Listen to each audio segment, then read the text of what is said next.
Et nous allons maintenant terminer ce colloque avec un autre aspect évidemment extrêmement important associé aux embryons humains et à leur modèle, qui est bien entendu l'aspect légal. Et pour nous parler de cet aspect particulier, je suis absolument ravi d'accueillir la professeure Emmanuelle Rial-Sebag du CERPOP, le Centre d'épidémiologie et de recherche en santé des populations à l'université Paul Sabatier à Toulouse. Emmanuelle Rial-Sebag est juriste, directrice de recherche à l'INSERM en bioéthique et droit de la santé, des disciplines qu'elle enseigne à la faculté de médecine de Toulouse.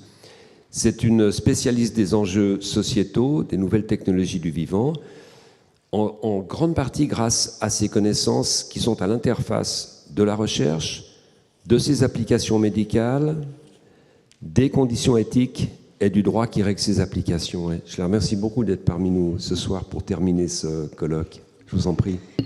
Merci infiniment et surtout merci pour cette invitation et merci à tous ceux qui ont encore le courage de rester dans la salle. Alors, c'est un privilège d'intervenir en dernier. C'est parfois aussi une petite difficulté parce que beaucoup de choses ont déjà été dites, mais finalement, ce qui me rassure dans le fait qu'on ait déjà dit beaucoup de choses, c'est que nous avons tous les mêmes questions, quelle que soit notre discipline. Et bien évidemment, je ne suis pas une scientifique, je ne suis pas une biologiste, je suis une scientifique des sciences humaines et sociales. Et donc l'idée, c'est d'avoir peut-être un regard plus convergent, finalement, sur les questions qui se posent aujourd'hui. Et donc voilà, il va y avoir plein d'éléments, un certain nombre d'éléments que vous allez retrouver, mais que je vais donc essayer de résoudre, ou en tout cas d'amener en termes de discussion sur le terrain du droit. Et j'essaierai de dire pourquoi le droit. Alors, comme on l'a dit, en fait, je vais aller un peu vite sur les premières diapositives, puisque les éléments de contexte, finalement, sont les mêmes pour nous tous, qui font que tout ce qui est thérapie à base de cellules souches, mais également recherche dans le domaine des cellules souches ou dans le domaine embryonnaire, c'est quelque chose qui se développe très rapidement. Et alors les modèles embryonnaires en sont un parfait exemple, c'est-à-dire d'un dispositif qui s'est développé à une allure que l'on n'aurait probablement peut-être pas imaginée. Finalement, ce que ça crée dans la société, c'est deux choses. C'est d'une part beaucoup d'espoir, parce qu'on n'a pas... Alors, j'étais pas là ce matin, peut-être qu'on en a un petit peu plus parlé, mais c'est vrai qu'il y a quand même des ambitions cliniques. Monsieur Rivron en a un petit peu parlé tout à l'heure. Il y a vraiment des ambitions cliniques à terme de pouvoir améliorer la condition médicale d'un certain nombre de personnes. On reviendra sur ça. Mais donc, ça crée quand même une forme d'espoir, l'utilisation de cellules souches embryonnaires, d'embryons.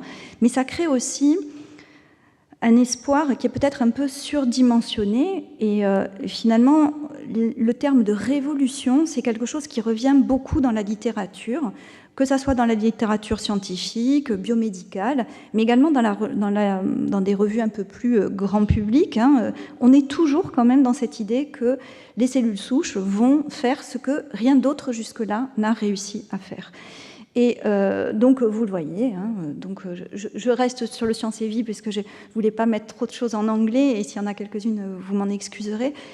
Mais on voit bien, en fait, que le message est un petit peu, en fait, je travaille beaucoup aussi dans le domaine de la génétique, un peu comparable à ce qu'on trouve dans le domaine de la génétique, c'est-à-dire, si on arrive à trouver des choses dans ces domaines-là, on va arriver à soigner probablement toutes les maladies dans le futur. Et ça, j'ai envie de dire, malheureusement, ça interroge un certain nombre d'éléments. C'est en gros, est-ce qu'on est vraiment capable de le faire? Donc les scientifiques aujourd'hui nous ont prouvé que oui, on est capable de faire beaucoup de choses. Mais finalement, est-ce que ce qu'on peut faire, ou ce qu'on pourra faire demain, est-ce que la performance technologique, est-ce que c'est ce qu'on veut socialement? Est-ce que c'est ce qu'on souhaite? Et est-ce que c'est ce qu'on désire pour notre société? Et là, le droit a un rôle fondamental. J'en ferai ma conclusion. Le droit a un rôle fondamental, puisque le droit, finalement, va permettre de mettre des limites au progrès scientifique en fonction de ce qui est acceptable, socialement. Et donc, ce n'est pas parce qu'on arrive à faire tout un tas de choses très nouvelles en sciences qu'elles sont toutes acceptables sur le plan social. Et là, alors, je ne suis pas une grande fan de Wikipédia, mais je trouve que cette image, elle reflète vraiment cette idée de on va tout guérir, on va tout réussir grâce aux cellules souches, et on va surtout, on n'en a pas parlé, c'est pas le but aujourd'hui, mais il y a vraiment aussi le mythe de la régénération, hein, de la médecine régénérative. Donc il y a vraiment tout un tas d'éléments qui font qu'on construit un espoir dans la société qui n'est peut-être pas complètement la réalité par rapport à ce qui se fait aujourd'hui dans le domaine scientifique. Alors, je vais partir d'une image que mes collègues voudront bien excuser. Vous nous avez montré de très très belles images, où je reviens à des choses extrêmement basiques. C'est-à-dire, en gros, voilà, quel est un peu le développement, mais comme on l'expliquerait, je pense à des élèves de 4e, ce qui est à peu près mon niveau, et encore. Donc, dans ce développement, en fait, ce qui m'intéresse dans cette image, c'est que d'abord, voilà, elle correspond, on va dire de manière grossière, bien sûr, au développement humain, mais que le droit, finalement, peut complètement se saisir, en fait, de ce développement. Pourquoi ? Parce que pour le droit, en fait, on va avoir 3 grandes catégories qui sont régulées, du moins en droit français. Je vais essentiellement parler du droit français ici. C'est-à-dire, en gros, tout ce qui va se passer avant la naissance. On a une première catégorie où alors, le droit n'est pas capable de dire qu'est-ce qu'est un embryon, qu'est-ce que c'est un fœtus, là, bon, on ne sait pas trop. Enfin, on ne sait pas du tout d'ailleurs, enfin, on ne donne pas de définition. Mais en revanche, on va avoir un statut juridique pour toute cette période-là. Et puis, on va avoir un autre statut juridique dont on ne parlera pas, qui est celui qui va se passer au moment de la naissance, et notamment donc avec le recueil des cellules souches hématopoïétiques du cordon ombilical, où là aussi, en fait, on a des règles juridiques qui nous expliquent qu'est-ce qu'on a le droit de prélever, qu'est-ce qu'on a le droit de faire, et qu'est-ce qu'on n'a pas le droit de faire. Notamment, on n'a pas le droit en France de conserver ces échantillons biologiques dans des banques d'échantillons privées, ce qu'on a le droit de faire par ailleurs dans d'autres pays. Et nous, en France, on n'a pas le droit. Et puis, on a les cellules, alors adultes, qui devraient reprendre également tout ce qui se passe entre le moment de la naissance et l'adulte, hein, donc ça comprend aussi les enfants, toutes ces cellules qui vont pouvoir être recueillies et pouvoir être transformées. La grande différence qu'on a entre tout ça, alors attendez, je pense que c'est ça. Oups, pardon. Je ne suis pas tout à fait douée. Hop, voilà. La différence qui se passe ici, entre ici, et même ici, je dirais, c'est la question du consentement. Pour le droit, c'est que ici, bien évidemment, il n'y a pas de consentement de l'embryon. Ce qui va fonder, en fait, ce qu'on va pouvoir faire sur l'embryon, on l'a déjà entendu, c'est le projet parental. Ici, on a des mécanismes juridiques de représentation de l'enfant, donc ce sont les titulaires de l'autorité parentale qui vont consentir ou ne pas consentir. Et puis ici, quand on est capable, c'est-à-dire quand on a la capacité juridique, eh bien évidemment, on sera capable de donner un consentement qui sera valide. Donc la question pour le droit, c'était de dire, dans cette période-là, enfin, pas entièrement cette période, mais dans cette période-là, finalement, qu'est-ce qu'on a le droit de faire ? Et qu'est-ce qu'on peut faire, puisqu'on n'a pas de consentement qui est autonome, qu'on a juste la question du projet parental qui peut venir fonder ce que l'on va faire de cet embryon ? Est-ce qu'on peut faire de la recherche ? Est-ce qu'on ne peut pas faire de la recherche ? Et finalement, quel est le critère pour dire qu'on peut le faire ou qu'on ne peut pas le faire ? Donc ça, c'est des choses c'est des questions qui ont conduit au régime actuel que je présenterai tout à l'heure. Ce qu'on a bien compris dès le départ, c'est que quand même ici, si on faisait des choses sur l'embryon et qu'on allait par exemple prélever des cellules souches au 5e, au 6e ou au 7e jour, on pensait bien que quand même on avait une possibilité, enfin, que la conséquence de ça, c'était la destruction de l'embryon, sa non-réimplantation, et donc on revient à cette idée de question de personnes humaines potentielles, sur laquelle je redirai quelques mots tout à l'heure. Donc on s'est dit quand même, ici, on sait qu'on peut faire techniquement des choses, on nous l'a montré aujourd'hui, mais on a quand même un certain nombre d'obstacles, qui sont des obstacles éthiques, juridiques, et qu'il va falloir surmonter.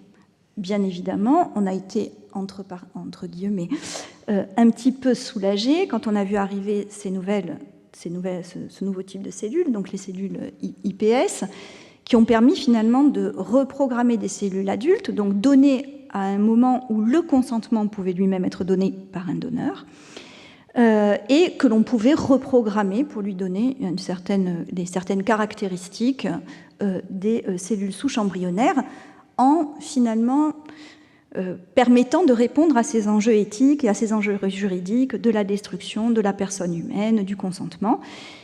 Mais on retombe sur d'autres problématiques qui sont notamment le fait qu'on puisse les dériver en gamètes, et donc on retombe de nouveau en fait sur la problématique de l'embryon. Bon, donc on s'en sort un peu difficilement. Et puis les derniers en date, c'est bien évidemment donc, les organoïdes, pour lesquels, là, le droit, on l'a vu, il ne dit pas grand-chose actuellement, en tout cas le droit français, mais où on voit que quand même ça s'agite. Donc dans le monde juridique, il y a énormément de discussions sur le statut de ces modèles embryonnaires, leur nom. Alors en droit, vous savez que nommer les choses, on appelle ça qualifier, c'est la première des opérations que va faire un juriste, c'est donner un nom, savoir si ça rentre dans une case, et si ça ne rentre pas dans une case, qu'est-ce qu'on doit faire ? Et donc ces modèles embryonnaires, donc, quel que soit le nom, j'utiliserai moi aussi en modèle ou embryoïde, finalement, est-ce qu'aujourd'hui ils rentrent dans une catégorie du droit ou bien est-ce qu'il faut en créer une nouvelle ? Toujours donc dans ce contexte, je voulais évoquer aussi donc quelle est un petit peu la posture du législateur et face à quoi il doit arbitrer. Donc son arbitrage, il va reposer sur, en gros, on l'a dit tout à l'heure, les bénéfices. Qu'est-ce qu'on va pouvoir faire en fait en utilisant ces différents types de cellules souches ? On peut en faire tout un tas de choses en termes de biologie fondamentale, bien évidemment, d'études toxicologiques. On pourra, et on fait déjà pour certains types de cellules souches, bien sûr des essais cliniques. À terme, on peut imaginer des interventions sur l'homme, médicales. Bien sûr de la médecine régénératrice, des greffes. On peut aussi faire des produits de santé. Alors, faire un produit de santé et faire de la recherche sur un embryon, ce sont deux choses et deux stratégies complètement différentes qui, là aussi, tombent sous des régimes juridiques complètement différents. Puisque dans un cas, on est sur l'accompagnement de la recherche et de la recherche sur du matériel biologique et du matériel biologique humain, parfois, donc c'est la grande problématique de cette qualification, mais aussi on peut en faire des produits de santé, c'est-à-dire des produits qui vont permettre de soigner des individus et d'être qualifiés notamment de thérapies innovantes. Et là, on a tout en fait un régime juridique au niveau européen concernant les thérapies innovantes. Donc les promesses de ce cadre, de ces usages, c'est d'avoir des nouveaux traitements, de potentiellement retarder la sévérité d'un certain nombre de pathologies, de réparer et de récupérer des fonctions. Ça, ce sont des promesses à très long terme. Mais c'est souvent ce qu'on voit apparaître dans les promesses, on va dire, des journaux grand public. Bien sûr qu'avant tout ça, il y a tout ce que nos collègues ont aujourd'hui décrit, qui sont le décryptage de mécanismes biologiques qui ne vont pas avoir une application là tout de suite demain, mais dont la connaissance est fondamentale pour arriver à cette promesse-là, qui est une promesse bien plus appliquée. Et puis on a des craintes qui sont liées, c'est quoi les risques ? Comment on peut identifier les risques de l'usage en fait de ces nouveaux, de ce matériel biologique, de ces embryons, de ces modèles embryonnaires ? Et puis je dirais que si on fait un petit peu l'exégèse de tout ce qui a pu être écrit en droit autour de l'embryon en particulier et des cellules souches embryonnaires et des cellules souches en général, eh bien c'est vraiment la question de l'embryon qui tient le pavé haut. C'est-à-dire que c'est vraiment la question de la cellule souche embryonnaire et de l'embryon qui a infusé dans l'examen juridique du statut que devraient avoir ces cellules. Sauf que, je vais tenter de vous le démontrer juste après, on ne peut pas complètement dire que c'est la même chose, une cellule IPS, une cellule souche embryonnaire et un embryon, y compris pour le droit. Donc, ce qui a fondé en fait la problématique, je dirais la stigmatisation autour des cellules souches embryonnaires, c'est tout d'abord que d'abord on n'y a pu y avoir accès. Alors c'est un peu idiot à rappeler, mais bon, tant qu'on ne savait pas faire de fécondation in vitro, qu'on ne savait pas isoler un embryon, ou en tout cas qu'on n'avait pas accès véritablement à ce matériel, cette recherche n'a pas pu se faire. Et finalement, ça s'est fait si on regarde de manière rétrospective par rapport à d'autres domaines de la biologie, c'est quand même plutôt récent. Ce sont des cellules qui sont immatures, dont on sait que l'on va pouvoir les utiliser grâce à des produits, à des techniques de biotechnologie que l'on va pouvoir différencier. Et c'est finalement cette modification qui va avoir un intérêt pour le droit. Alors, je ne sais pas dans quelle mesure vous avez discuté peut-être cet élément ce matin, mais en fait, pour le droit, ce qui va être fondamental, ça va être de dire jusqu'à quand l'élément que vous manipulez dans vos laboratoires peut être considéré comme qualifié d'humain. Jusqu'à quand peut-on considérer qu'une cellule, un modèle embryonnaire est humain? Et ça, pour nous, c'est excessivement difficile. Quand je dis nous, je parle des juristes.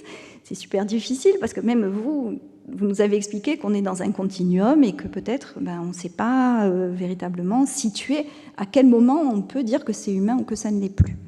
Alors le droit de l'Union européenne nous donne quelques quand même indications, puisqu'ils se sont déjà quand même largement posé la question, et on nous dit que ce qui importe comme un des critères, c'est le degré de modification, le degré de manipulation. Et plus ce degré est élevé, et plus il ferait perdre sa qualité humaine à l'élément biologique, à la cellule souche. Et ça, c'est important parce que, en gros, je ne l'ai pas mentionné ici, mais peut-être c'est le moment, on a parlé de commercialisation. On commercialise des lignées cellulaires. Donc ça veut bien dire qu'à un moment donné, si on peut commercialiser des éléments du corps, c'est bien qu'ils ont perdu leur qualité humaine, puisqu'on a quand même un principe assez universel qui fait qu'on ne peut pas vendre ces cellules, on ne peut pas vendre ces organes, et on ne peut pas leur donner on ne peut pas les évaluer en argent. Donc si à un moment donné, on peut avoir une activité commerciale, y compris sur des modèles embryonnaires, c'est bien qu'ils ont perdu, en fait, leurs caractéristiques humaines. Donc pourquoi les utiliser, ces problématiques? Voilà, cette origine humaine, jusqu'à quand on doit la conserver? Moi, je ne sais pas non plus répondre à cette question exactement. Est-ce que le fait qu'on ne peut pas réimplanter un embryon, parce que d'abord c'est interdit, et qu'on va le détruire, est-ce que ça a un impact moral? Est-ce que c'est quelque chose qu'on a le droit de faire? Et c'est légitime de se poser cette question. Est-ce qu'on viole le droit à la vie? Alors ça, c'est un vieil argument, un serpent de mer, mais voilà, que je me dois quand même de vous présenter, parce que de toute façon, pour certains, c'est considéré comme immoral quand même de faire de la recherche sur l'embryon. Alors pour essayer de comprendre, d'avoir quelques outils pour nous aider à réfléchir à toutes ces questions, on a deux grands cadres, et que je voudrais quand même bien distinguer aujourd'hui, même s'ils partagent énormément de caractéristiques communes. D'une part, on a l'éthique. L'éthique, c'est une réflexion, c'est aspirationnel, et l'éthique, c'est ce vers quoi on doit tendre. Donc il n'y a rien d'obligatoire dans l'éthique, c'est vraiment délibératif et encore une fois aspirationnel, et ça repose sur les 4 grands principes qui sont à peu près universels, là aussi, que sont le respect de l'autonomie, donc c'est l'information et le consentement, on en a déjà parlé, la bienfaisance, la non-malfaisance et la justice. Ça, c'est un premier cadre de réflexion qui peut nous aider à répondre à toutes ces questions et tous ces enjeux. Deuxième cadre, c'est le cadre juridique. Le cadre juridique, désolé de le rappeler, mais on ne le discute pas. Si on le discute, c'est au Parlement. Une fois que la loi est promulguée, elle est adoptée, la loi nous dit ce qu'on a le droit de faire et ce qu'on n'a pas le droit de faire. Et concernant en tout cas le domaine de la bioéthique, en France, on vous l'a dit, on a une loi de bioéthique qui nous explique ce qu'on a le droit de faire et ce qu'on n'a pas le droit de faire.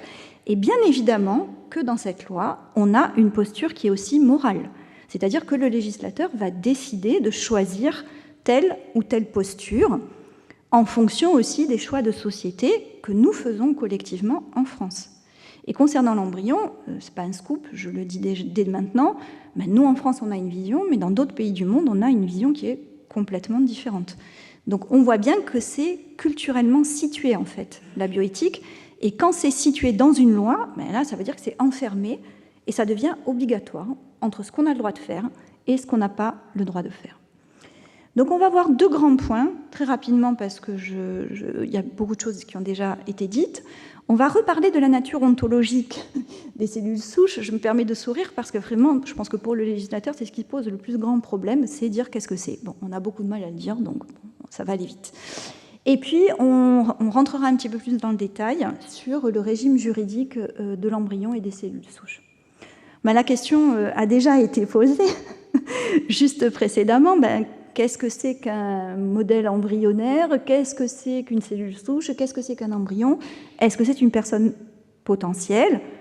Cette notion de potentialité, elle existe par endroits dans le droit, mais pas du tout dans le domaine de la bioéthique, dans le domaine plutôt des successions. Donc ça existe, cet artefact, de dire qu'on peut dire qu'une personne est une personne avant même qu'elle soit venue au monde. Il y a quelques éléments du droit qui permettent de le faire, mais pas dans le domaine de la bioéthique.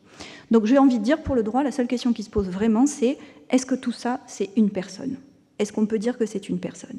Et pourquoi on se pose cette question? Parce qu'en droit, finalement, tout le monde trouve ça très compliqué, mais je vais oser dire que c'est très simple. On a deux grandes catégories. En droit romain, en droit latin, ça n'existe, c'est très différent pour le droit de la common law, c'est-à-dire les pays qui ont un autre système juridique que le nôtre. On connaît que deux catégories, les choses et les personnes. Donc, si on est une chose, on peut être une chose inanimée, un bureau, un ordinateur, on peut être une chose animée, un animal, on peut être aussi un être doué de sensibilité, c'est aussi un animal. Donc on commence à avoir quelques catégories un peu intermédiaires. Et puis, une chose, on peut la vendre, on peut l'évaluer en argent, on peut la louer, on peut la détruire. Quand on est une personne, on est doté de ce qu'on appelle les droits de la personnalité, et au premier titre desquels, on va reconnaître notre dignité. Bien évidemment, on ne tue pas une personne, c'est interdit, c'est un crime, on ne peut pas louer, on ne peut pas l'évaluer en argent, etc. Donc c'est très schématique ce que j'ai dit, mais c'est vraiment pour montrer la différence entre ces deux grandes catégories. Pour en revenir à nos embryoïdes et nos modèles embryonnaires, de deux choses l'une. Soit ce sont des choses, et on peut en faire à peu près ce qu'on veut, sous réserve d'éléments de sécurité, de respect d'un certain nombre de règles, aussi en termes d'autorisation de protocole ou d'évaluation de protocole. Soit ce sont des personnes, et à ce moment-là, on voit bien qu'on ne peut pas tout à fait faire la même chose. Et bien sûr qu'on n'a pas réussi à répondre à cette question concernant que ce soit les embryons, les cellules souches embryonnaires, les cellules souches IPS. On n'a pas dit que c'était l'un ou l'autre. On n'a rien dit d'ailleurs, parce qu'on ne les a pas qualifiés.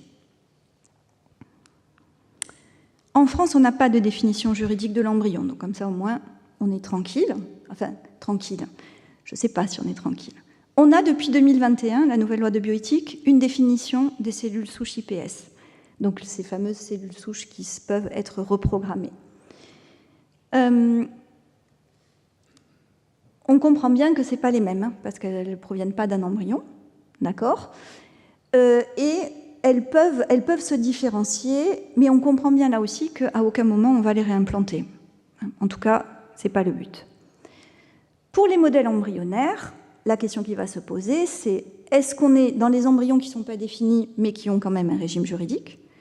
Est-ce qu'ils sont dans les IPS, ou est-ce qu'ils sont, comme le disait M. Guérin, dans une troisième voie? Donc ça, mystère, je pense qu'on le saura à la prochaine révision de la loi. Alors, rien dans la loi, mais quand même quelques éléments par ailleurs. Premier élément de définition, le Conseil constitutionnel en 1994 a distingué le statut juridique de l'embryon in vitro et de l'embryon in vivo pour écarter en fait les principes du droit constitutionnel, que ces principes du droit constitutionnel ne s'appliquent pas in fine à l'embryon in vitro. Donc c'est lui donner une protection qui est moindre que celle de l'embryon in vivo. Donc déjà, on a une première idée de ce que ça pourrait être, d'accord ? Deuxième élément de définition, l'Union européenne, dans 2 arrêts, a donné, là pour le coup, beaucoup plus d'éléments, à mon avis, de définition que nous n'en avons dans la loi française, et puis de toute façon, on n'en a pas dans la loi française. Premier arrêt, en 2011, on nous explique que constitue un embryon humain, alors je vous passe les détails, tout ovule humain, dès le stade de la fécondation, tout ovule humain non fécondé dans lequel le noyau d'une cellule humaine mature a été implanté, et tout ovule humain non fécondé qui, par voie de parthénogénèse, a été induit à se diviser et à se développer. Alors il faut quand même que je dise que moi, encore une fois, de mon point de vue de juriste, j'ai un peu de mal à comprendre toutes ces nuances, mais donc il y a vraiment une volonté, je dirais, d'aligner le droit sur la biologie. Voilà, ça c'est vraiment le seul constat que je peux faire. J'ai toujours posé la question à mes amis biologistes, qu'est-ce que vous pensez de cette définition? On m'en a jamais dit du mal, donc si vous voulez le faire, c'est maintenant. En revanche, le juge européen a laissé la porte ouverte en termes de définition pour les cellules souches embryonnaires humaines et a laissé la main en fait aux législations nationales. Il ne s'est pas prononcé sur cette question. La Cour a poursuivi en fait cet effort de définition à l'occasion en fait d'un autre arrêt de 2014 où il y avait vraiment... En fait, les questions se posent toujours autour de la problématique de la brevetabilité. Je ne l'ai pas dit, mais les deux arrêts se situent dans le même champ juridique.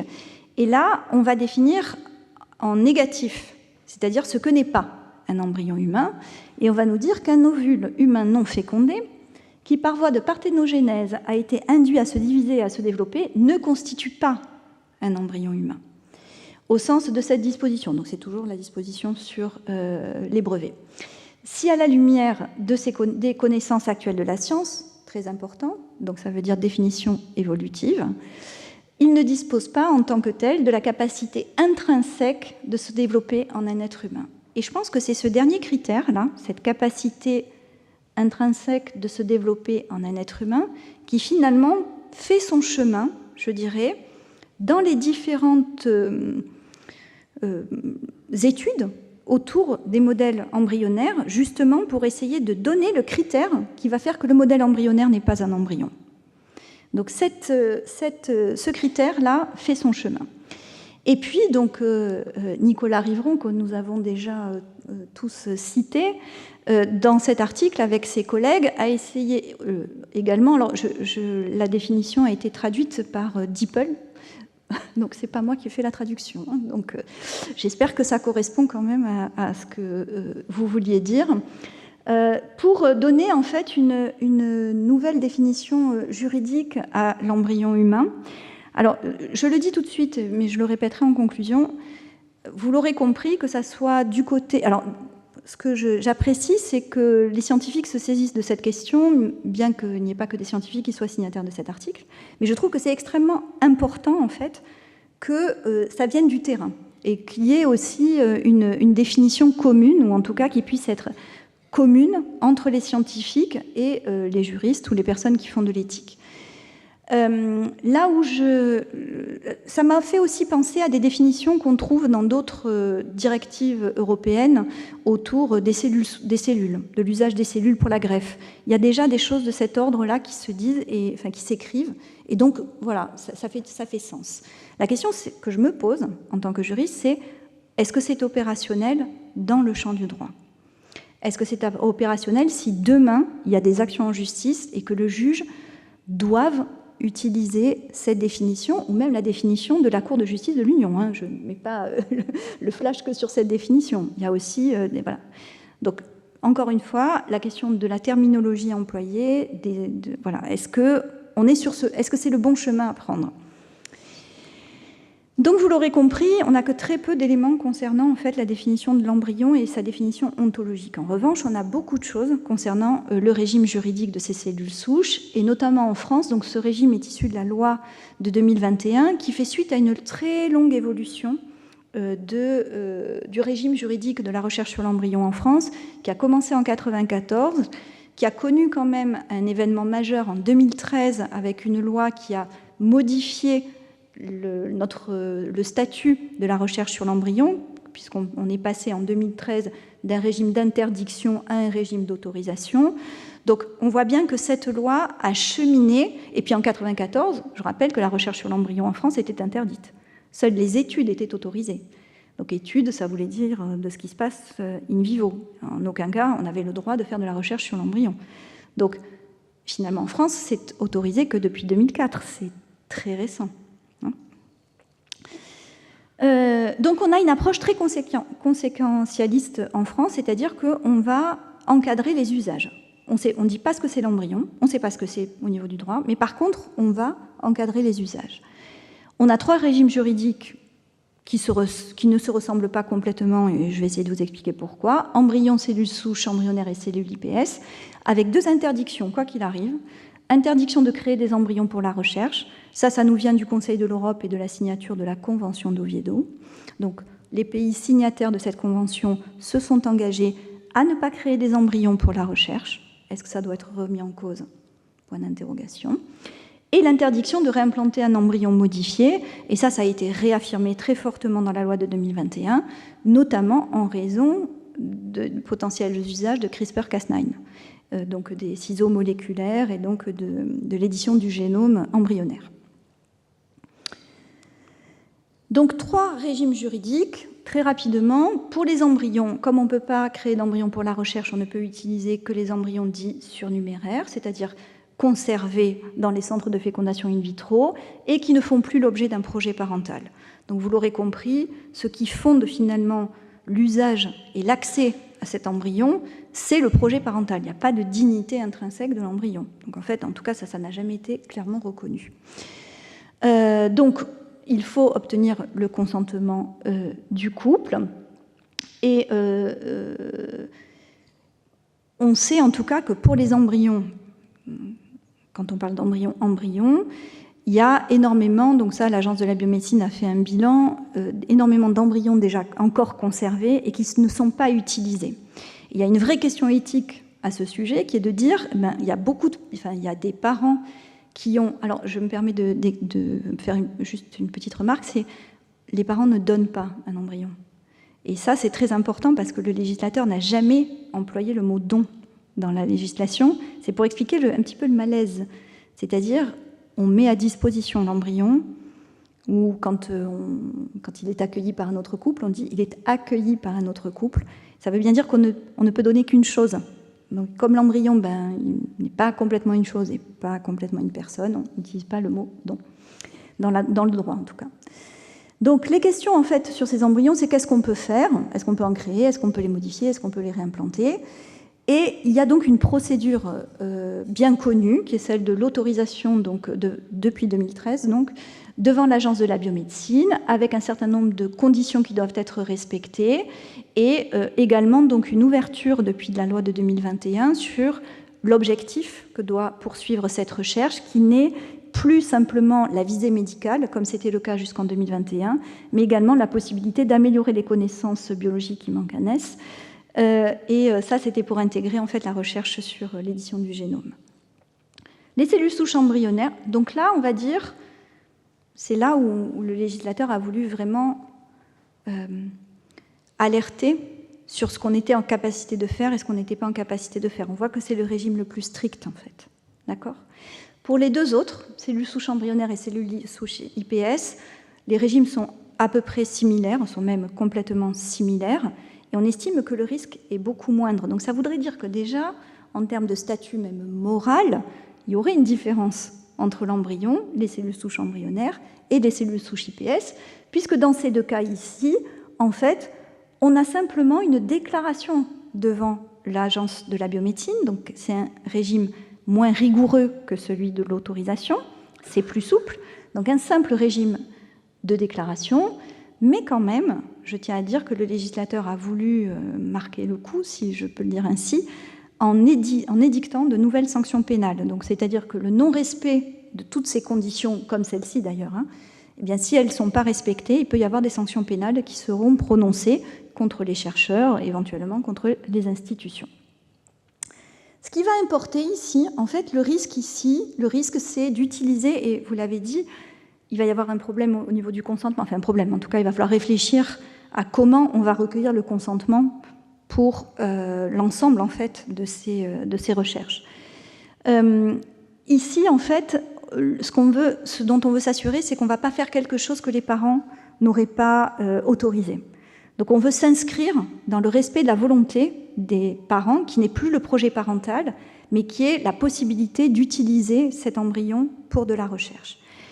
Ici, bien évidemment qu'il faut le consentement, mais ce consentement, il est différent, il est simplement parce qu'il est pour le coup dans le cadre du don. On veut surtout s'assurer qu'on va avoir un cadre en termes de sécurité, de stockage des données, de la biobanque, de l'usage des données qui seront associées, de comment on va échanger ces échantillons biologiques, comment on va les utiliser. Donc il y a des règles de sécurité qui sont très, très strictes et pour lesquelles il faudra respecter. Les modèles embryonnaires pour le droit, là, les questions qu'on va se poser, c'est 1. Est-ce que c'est une nouvelle catégorie? Le législateur a déjà répondu, je vais vous expliquer pourquoi. 2. Est-ce que la réglementation actuelle octroie un cadre suffisant? Ça, c'est peut-être ce qui a été plus discuté, je dirais, par l'avis du Conseil d'orientation de l'Agence de la biomédecine. Et à défaut, c'est-à-dire si on n'est pas dans un cadre suffisant, est-ce qu'il faut changer la loi? Voilà les questions que le droit va se poser. Donc pour essayer de savoir si un embryoïde est un embryon, une cellule souche embryonnaire, on va utiliser un certain nombre de critères qui peuvent être des plus biologiques jusqu'aux plus juridiques. On va faire la balance bénéfice-risque. Qu'est-ce que ça apporte comme bénéfice? Qu'est-ce que ça crée comme risque? Et in fine, dans tout ce que j'ai pu lire jusqu'à aujourd'hui, la conclusion est toujours la même. Donc pour répondre à cette question, on va utiliser donc des critères, la balance bénéfice-risque, et in fine, on trouve toujours, mais il faut faire quelque chose.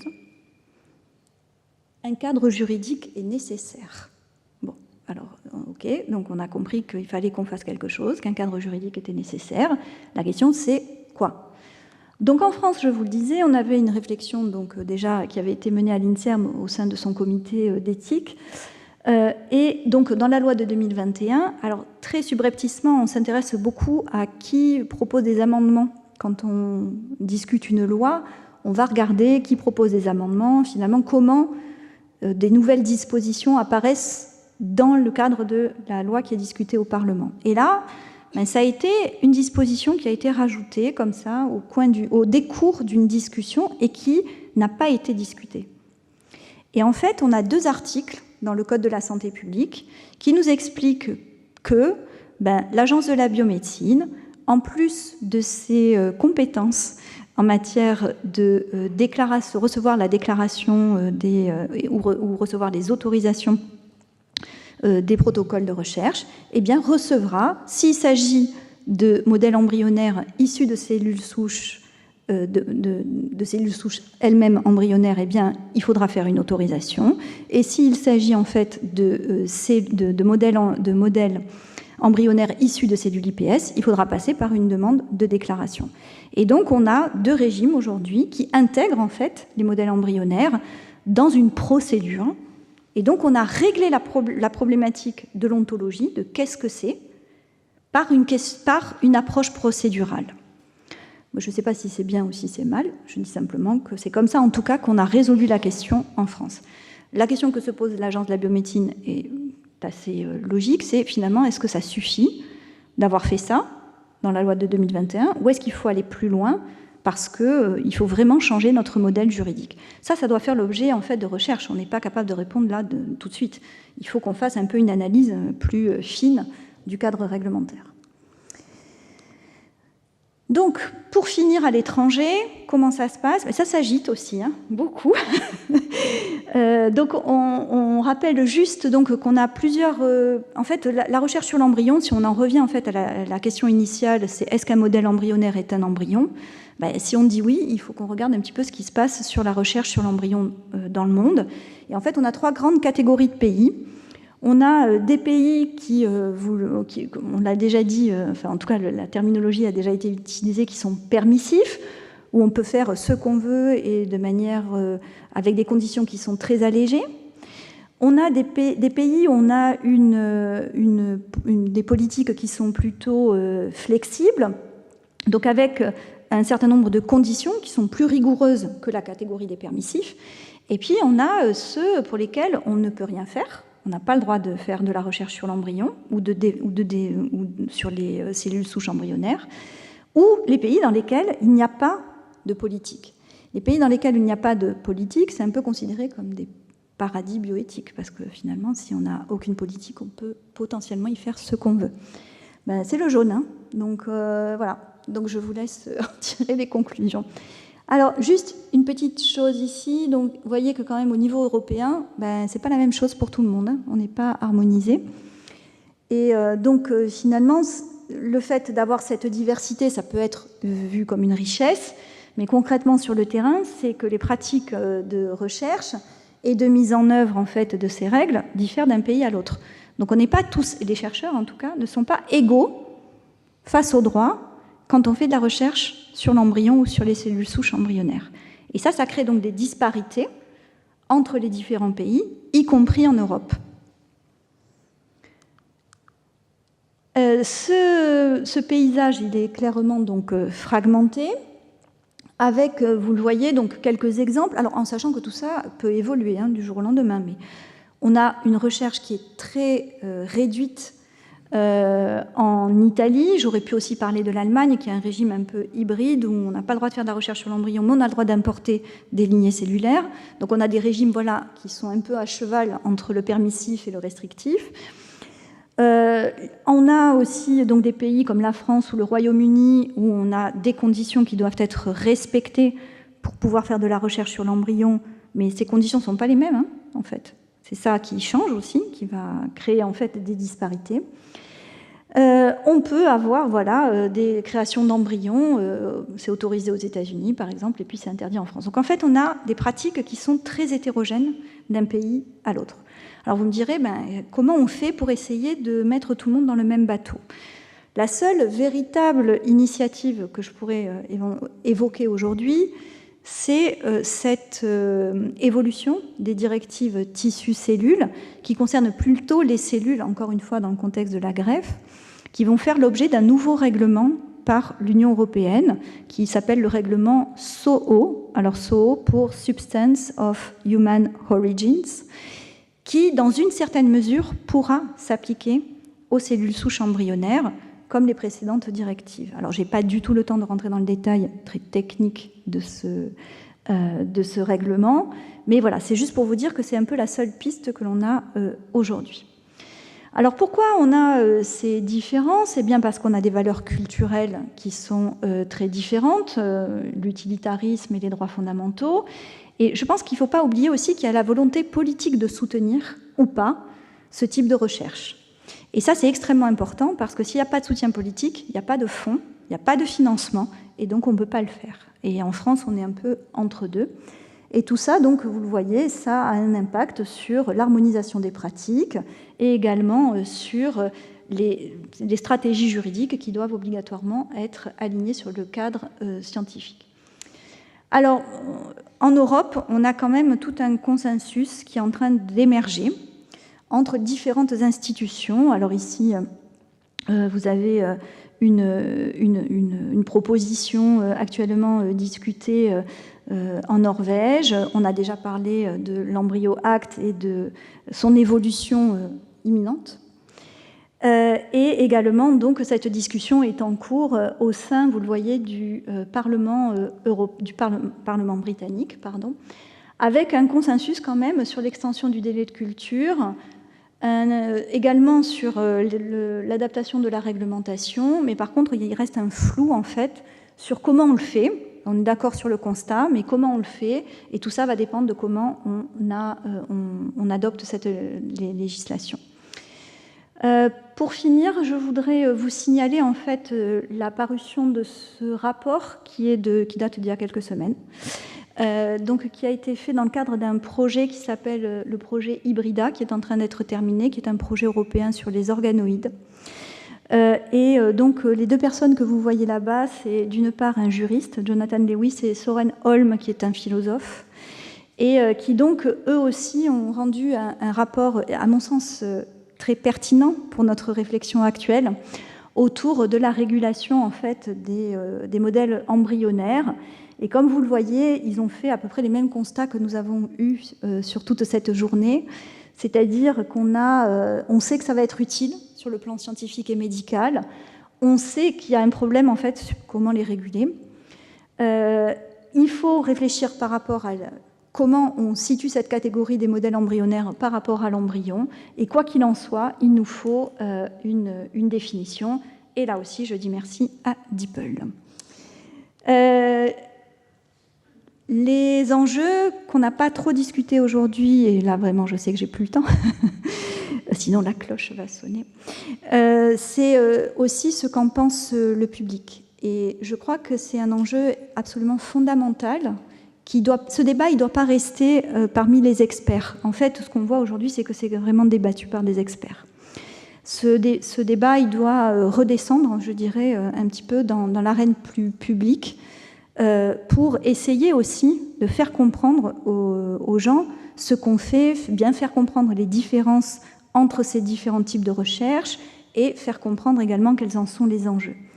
Et la confiance, eh bien, elle ne se décrète pas, elle se gagne. Donc je pense que nous, je m'inclus là-dedans, ça y est, j'ai fini, pas de cloche.